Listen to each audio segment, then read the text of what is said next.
Olivier Frampoli, bonjour. Tout d'abord, merci de répondre à cette interview qui est un petit peu dédiée aux gens qui supportent l'USA. C'est un peu l'objectif de dresser un bilan de ces premières semaines de préparation de la saison 2013-2014. Donc vous avez terminé la saison 2013 début juin et avez repris 3 semaines plus tard, une trêve de courte durée. Donc alors comment ça va? Ouais, ça va, ça se passe bien. On vient de faire notre deuxième match amical. Pour l'instant, on n'a pas de gros problèmes. On a souhaité avoir une reprise un petit peu plus longue que la saison dernière pour faciliter l'intégration et on a eu le secteur offensif à reconstruire et l'année dernière on avait un peu tergiversé, donc on s'est donné une semaine de plus pour préparer ça. On peut voir sur les 2 matchs déjà qu'en termes d'occasion c'est intéressant. Pour l'instant, c'est une reprise qui est riche d'enseignements. D'accord. Le dernier match officiel remonte au 24 mai dernier. Vous avez quitté donc sur une belle victoire contre Quevilly au stade de la Source. Quelles leçons avez-vous tirées de cette saison 2012-2013? C'est une saison un petit peu bizarre parce qu'on a forcément un petit peu de regrets sur la fin de la saison. En même temps, on est parti tellement loin, on a même été relégable dans ce championnat complètement fou. Mais on a quand même vécu des belles choses sur la fin de la saison. Je pense que c'est la première fois que le club vivait un petit peu la possibilité à 3 journées de la fin d'accéder à la Ligue 2, toucher du doigt un petit peu ce rêve. Donc ça veut dire que le club progresse d'année en année. Maintenant, on a été un petit peu frustré parce qu'on a fait simplement toucher du doigt ce rêve sans pouvoir l'atteindre. Donc c'est que ça reste l'objectif du club à terme. D'accord. Vous êtes confié en fin de saison et vous nous aviez évoqué un pari quand même sur la continuité avec en construction, mais avec quand même 14 départs et 7 arrivées. Comment appréhender vous en fait sur vos collectifs? La stabilité elle était voulue. Après elle n'a pas été forcément voulue des 2 côtés puisqu'il y a certains joueurs qui auraient fait des propositions qui ont préféré partir ailleurs, donc faut le savoir. Mais nous on avait cette volonté là. On a diminué le groupe en termes de quantité, puisque vous l'avez dit, 14 départs c'est arrivé. On a fait de la place aux jeunes issus du club. On a 4 garçons qui étaient en 19 nationaux qui intègrent le club. On a un garçon comme Laurent Amien qui a signé son premier contrat fédéral. C'est la politique du club, la nouvelle politique du club, favoriser la formation. Donc je pense que c'est intéressant, ça permet d'avoir une identité et une dynamique intéressante. D'accord. Votre staff lui aussi a subi quelques changements, parce que vous êtes quand même un des seuls rescapés avec Julien Cordonnier, entraîneur adjoint, kiné. Ça a joué un petit peu sur les objectifs pour cette saison 2013-2014? Non, les objectifs c'est de progresser d'année en année, c'est de faire mieux.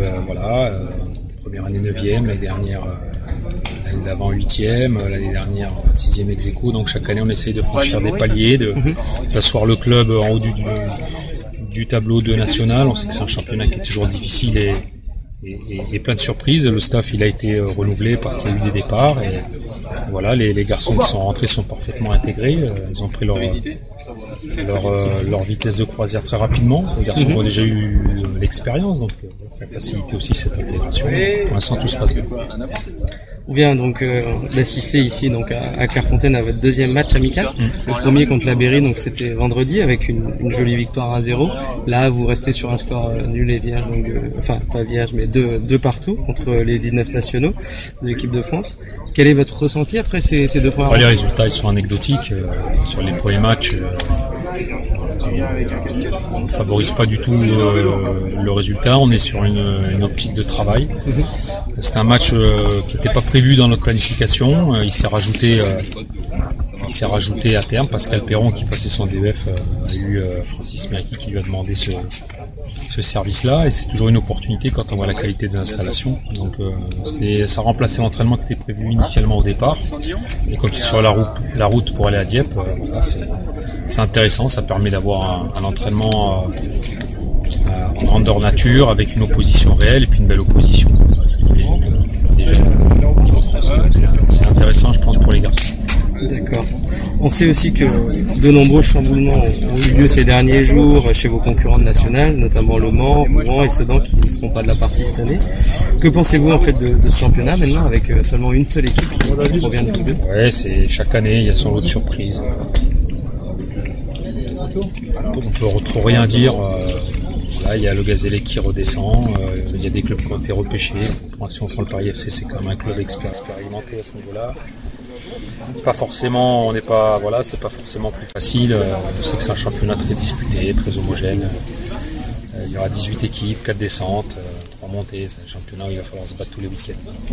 Voilà ce qui compte dans la constitution de notre effectif. Après, ce qui s'est passé à l'intersaison, personnellement, ça me regarde. D'accord. Le calendrier est lui aussi tombé donc hier soir. Un premier match le 9 août contre l'Uznac à domicile, un déplacement à Amiens, la réception de Carquefou, c'est ça. Que dire de ce tirage, les objectifs pour ces premiers matchs? Les objectifs, c'est comme tout le monde, je pense, c'est de prendre le plus de points possible. Essayer c'est toujours bien démarrer, ça permet d'avoir une dynamique. Mais toutes les équipes sont à la recherche d'un bon début, on n'est pas les seuls. Donc, on joue notre premier match à domicile. L'objectif sera de bien le négocier pour avoir cette dynamique-là. On prendra un déplacement à Amiens, qui est déjà, je pense, peut-être la plus grosse équipe du championnat, donc ça sera déjà un test au cours des journées. D'accord. La reprise est donc dans un peu plus de 3 semaines. Quel programme attend le groupe ces prochaines semaines? On est à 2 séances quotidiennes. Donc un programme qu'on va tenir encore pendant 15 jours, avec des matchs amicaux qui viendront un peu entrecouper nos semaines longues de labeur. Et puis à l'approche de la compétition, on va petit à petit descendre un peu en charge de travail et augmenter l'intensité pour avoir plus de fraîcheur à l'attaque du championnat. Vous partez une semaine à Dieppe, c'est ça? On part quelques jours et on rentre dimanche matin. D'accord. Sur le stage par un match contre Rouen samedi soir. D'accord. Olivier, c'est déjà votre 4e saison au sein du club de l'US Orléans. Quel est votre meilleur souvenir? Des souvenirs, j'en ai plein. J'ai le parcours en Coupe de France l'année dernière avec la victoire à Niort notamment, le victoire contre Clermont. J'ai la belle victoire à Metz, à Créteil l'année dernière. Voilà, j'espère que les plus beaux souvenirs sont à venir. C'est ce que je me souhaite et ce que je souhaite à l'ensemble du club et du groupe. Un dernier mot alors pour tous ceux qui suivent l'USO. Justement, on a besoin de supporters. On a pu voir sur la fin de la saison que les Orléanais sont capables de se fédérer. Alors c'était pour un événement. Nous, on a besoin en tout cas d'avoir du monde au stade pour supporter notre équipe. Donc c'est un appel à nos supporters. J'espère qu'ils reprendront présents nombreux à la reprise pour nous encourager. On l'espère tous. Merci en tout cas. Merci.